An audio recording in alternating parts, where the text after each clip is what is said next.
Dhule breaking. मतदानापूर्वीच धुळ्यात भाजपाचा एक उमेदवार बिनविरोध. धुळ्यात प्रभाग क्रमांक 1 मधील उमेदवार उज्ज्वला भोसले यांची बिनविरोध निवड.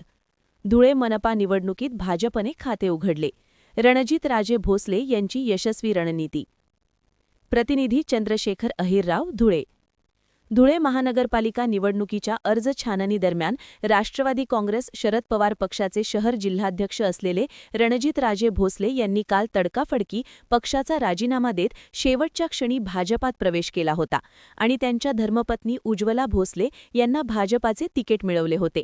आणि आज अर्ज छाननी दरम्यान त्यांच्या विरोधात असलेल्या 4ही उमेदवारांचे नामांकन अर्ज छाननी दरम्यान बाद झाल्याने त्या बिनविरोध निवडून आल्या आहेत. धुळे मनपातील त्या पहिल्याच नगरसेविका म्हणून बिनविरोध निवडून आले आहे. धुळे ब्रेकिंग. मतदानापूर्वीच धुळ्यात भाजपाचा एक उमेदवार बिनविरोध. धुळ्यात प्रभाग क्रमांक 1 मधील उमेदवार उज्ज्वला भोसले यांची बिनविरोध निवड. धुळे मनपा निवडणुकीत भाजपने खाते उघडले. रणजितराजे भोसले यांची यशस्वी रणनीती.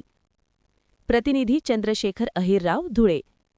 धुळे महानगरपालिका निवडणुकीच्या अर्ज छाननी दरम्यान राष्ट्रवादी काँग्रेस शरद पवार पक्षाचे शहर जिल्हाध्यक्ष असलेले रणजितराजे भोसले यांनी काल तडकाफडकी पक्षाचा राजीनामा देत शेवटच्या क्षणी भाजपात प्रवेश केला होता आणि त्यांच्या धर्मपत्नी उज्ज्वला भोसले यांना भाजपाचे तिकीट मिळवले होते.